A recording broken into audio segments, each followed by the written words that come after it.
So, hello and welcome. My name's Steve Nobel, and today I'm speaking with Andrea Harrn on the mood cards. Now, Andrea is a psychotherapist, hypnotherapist, intuitive healer, and expert in emotional intelligence. And she is the creator of the mood cards published by Eddison Books. Now, these cards are based on cognitive behavioural therapy, mindfulness, and positive psychology. There are 42 cards in the box, showing a variety of emotions ranging from happy to sad to resentment to guilt to stress. Each card comes with guided questions for self-exploration plus an affirmation for positive thinking. And her mission in creating these cards is to bring peace and understanding to the world through emotional intelligence, empathy, forgiveness, and love. And a good website to check out these cards is themoodcards.com. Hi, Andrea. Hello, Steve. Can I ask you, I really think they're brilliant, by the way. I've been looking through them and I can see so many applications for these. Can you say something about how you came to create these cards? Yeah, sure. Working in my therapy room, I've been a psychotherapist for over 18 years now, and I was noticing that a lot of people found it really hard to find the words to express their moods and feelings and their emotions. And I was actually looking for a product myself that I could show to people with the different types of faces and expressions, and there was nothing available. So I just started to work on my own set of cards. In the beginning, I imagined this was something that I was just going to use for myself. But as the idea developed, it sort of grew and grew, and I could see that there could be a good use for this with other therapists. Because if I was looking for it, then I guess other people might have been looking for that as well. And as the idea developed, I began to realise that this could actually be a great tool for people that aren't even in therapy, just being at home on their own and maybe struggling with how they think and feel. So the idea developed over a period of time, and eventually it became the product it is now, which is a product that is suitable for adults and children, and also for professionals to use, and teachers, and anyone really working with vulnerable people. Great. I was going to ask you that actually, because they have these kind of very childlike faces, don't they, on these kind of round faces with different expressions. But I guess everyone could relate to that. Yeah, I mean, the point was I wanted to keep them very simple, so they didn't exclude anybody. And I did, toy with the idea of making the faces more fancy, but I just realised that that's not necessary, and actually simple is good, because what the faces do is they act as a mirror to whoever's looking at them. They act as a mirror to that person. So in a way, when you're looking at the card, you're reflecting your own impression onto the image, and the image is looking back at you. And it's that simple form that helps people to open up, because there's no barriers there. Do you think, it seems to me this way, that there's a greater need for emotional intelligence in our modern day world? Because we're kind of trained educationally to think and to do stuff, but what about emotional intelligence? Well, I think that it is something that is very important, because if you look at the way society is, a lot of societies are brainwashed in a way to think certain ways or believe in certain ideologies or religions or ways of doing things. And even in families are brought up with certain structures, and actually it's quite hard for people to break away from that, and sometimes you feel that you can't be who you are because you're born into a certain society or into a certain culture.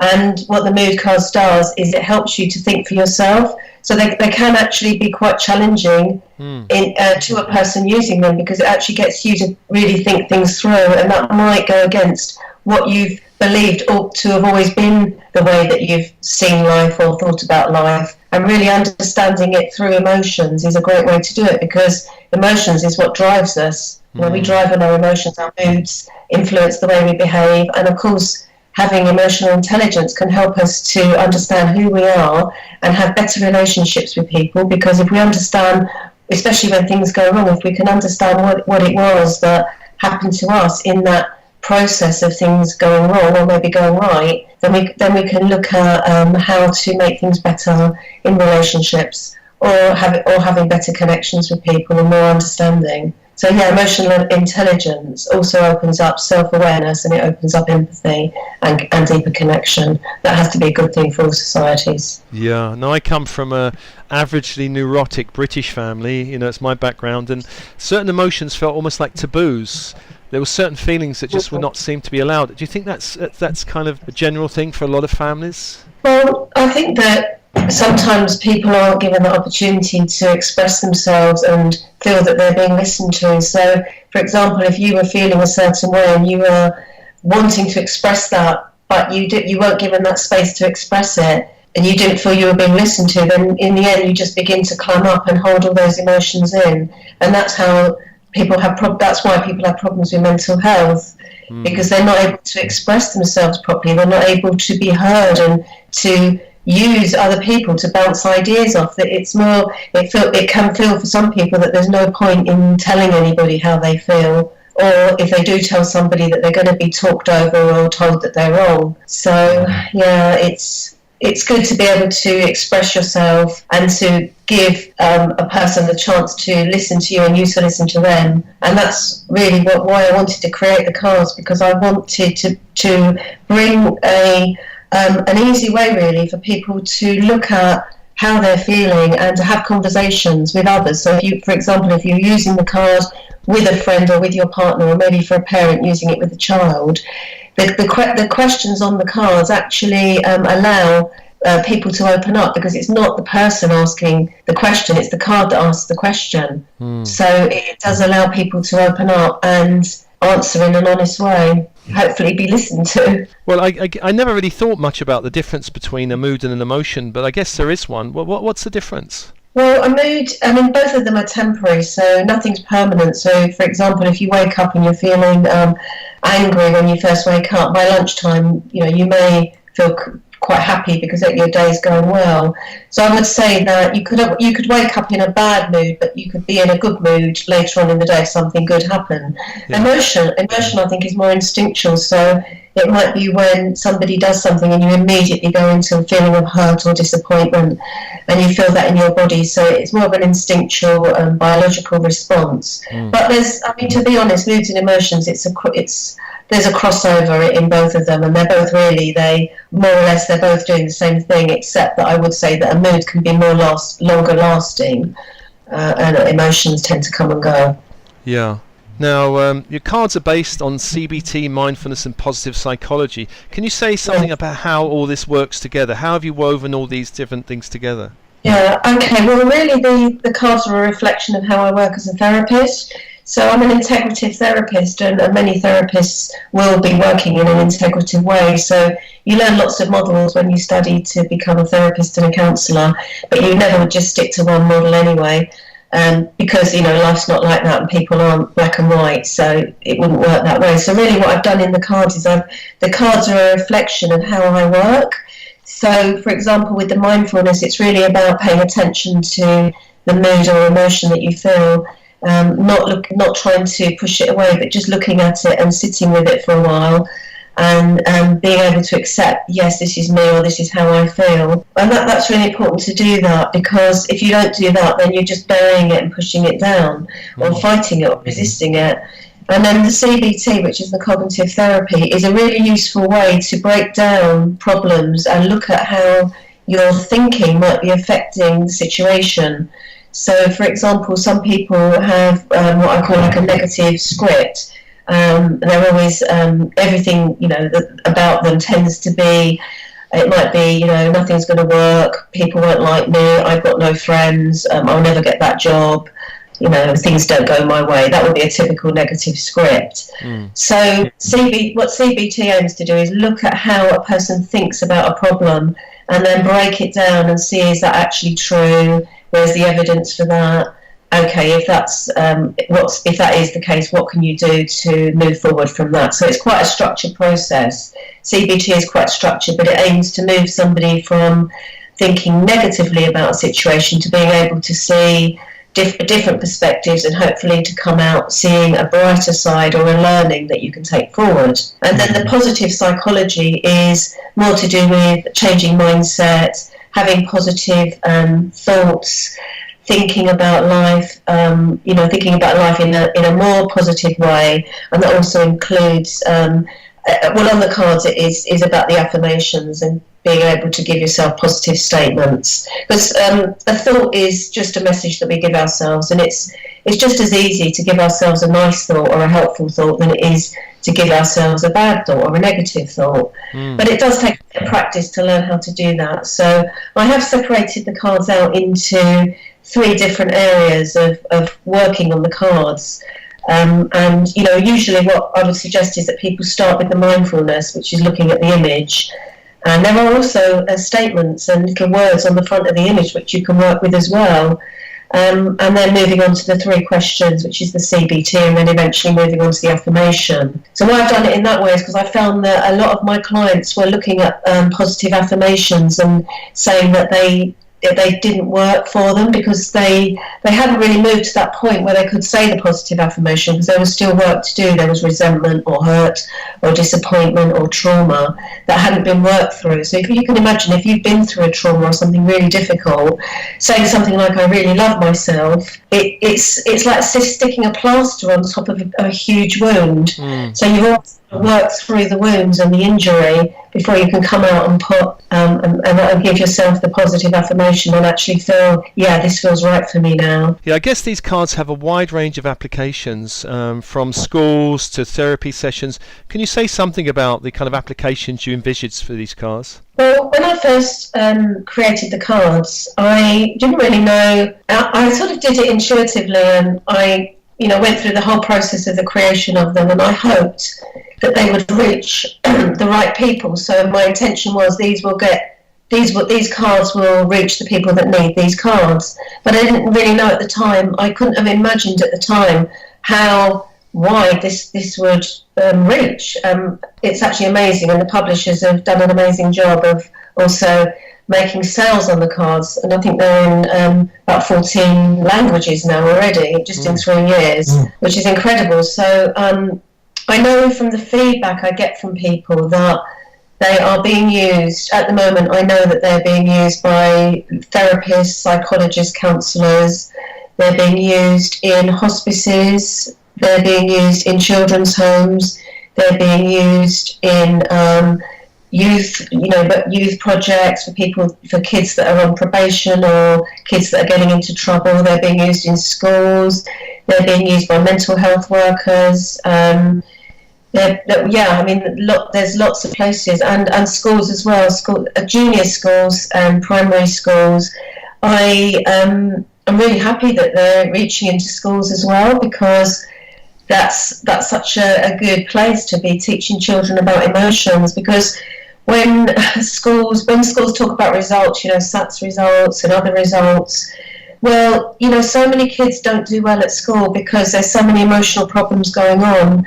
And I think especially nowadays, with so many children coming from difficult backgrounds, poverty, chaotic family life, refugees, there's a whole array of reasons why kids can't do well at school, and these are emotional reasons. So it's actually I feel really happy that they're getting into schools now, and it's it's so simple to use the cards as well, that they can be used by children from about 3 or 4 upwards. So they're being used in lots of places, and of course by individuals buying them just for themselves to use, for their own self-awareness, for their own self-development. They're being used by couples as well to help to understand each other, because quite often you could be with somebody, you could be married to someone for 20 years and not really know what makes them tick.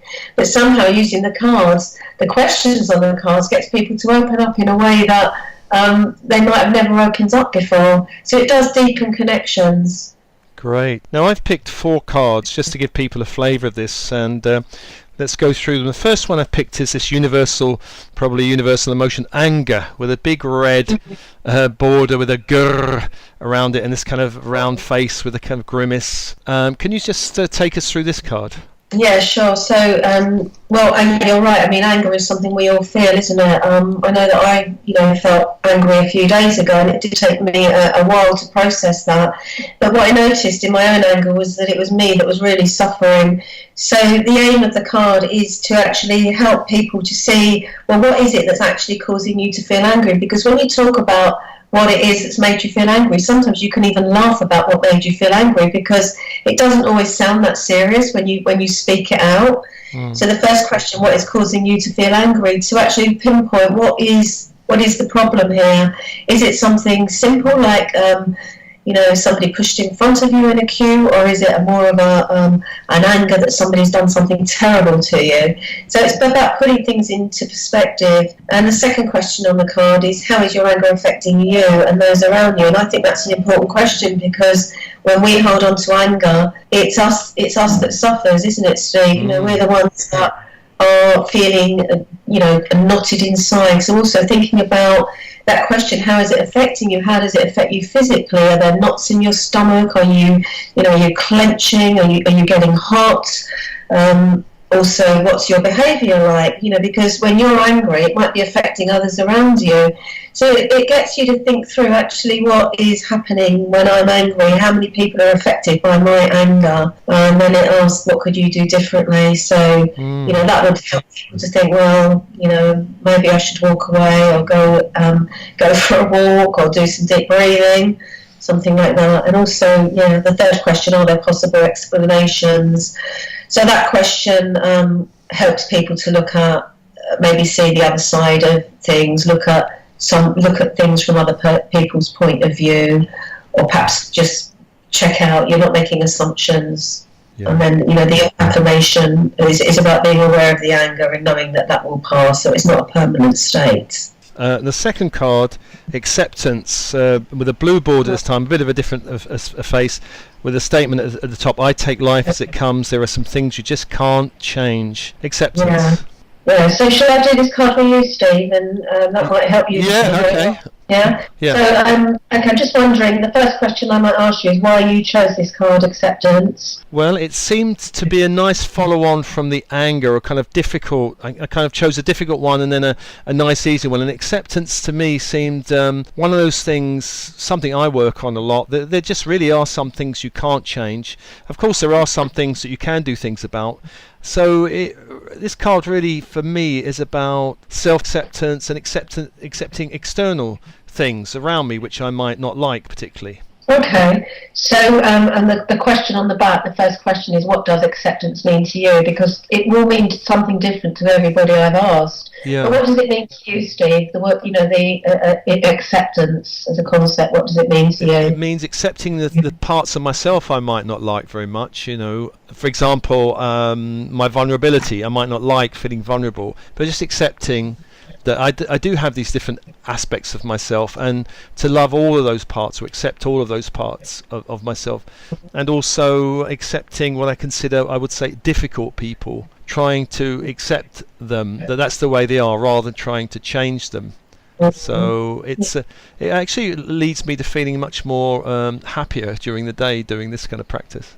Yeah, so that would be the second question, was how does it feel inside? So when you come to that point of acceptance, what does that feel like for you inside of you? Yeah, a lot more relaxation, less fighting, less struggling, more going with things, more help me put my energy towards things which are probably more constructive. And so in future then, thinking about acceptance, how can that take you forward if you keep going with this way of acceptance? How do you think that can help you moving forward in life? Less worrying, less struggle, less putting energy into things which is a bit pointless in putting into.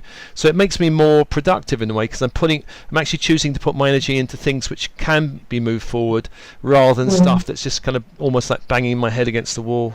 Yeah. Wasted energy. Yeah, totally. So the affirmation. And do you want to say the affirmations? I gratefully accept all that comes my way as an opportunity for personal growth and learning.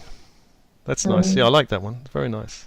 So with the affirmations, they're not always going to feel like the right affirmation for people, but I offer that opportunity for people to think about the affirmation, and then maybe if it doesn't feel quite right, to make up their own affirmation or change the affirmation slightly. That's fine. It's not a fixed affirmation that has to be your affirmation. It's a suggestion of an affirmation. Yeah. Most often I'm working with clients, I find that they really like the affirmations. They don't want to change them, so it seems to work quite well. Great. Now the third card is disappointed, and there's a kind of grey board, I expected more, and there's a kind of slight, the face is a slightly less than happy face. Yeah. So that's something that causes a lot of problems for people, is disappointment with others. And it's about expectations. People have their expectations quite high. Yeah. A lot of people have high expectations on others, and other people can't meet them because they don't know what they are. So unless it's a specific agreement that you have with someone, that, if I do this for you, you will do that for me, it's specific. People don't know what is expected of them. And so where expectations are too high, that just leads to disappointment.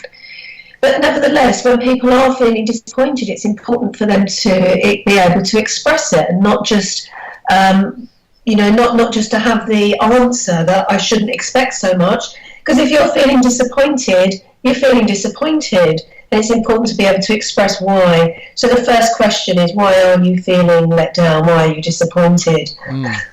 And that gives people that opportunity to just express it, whatever it is, however much it might seem a big thing or a small thing. However it may seem to somebody else, to the person that's disappointed, it's real and it's hurtful and it's affecting them.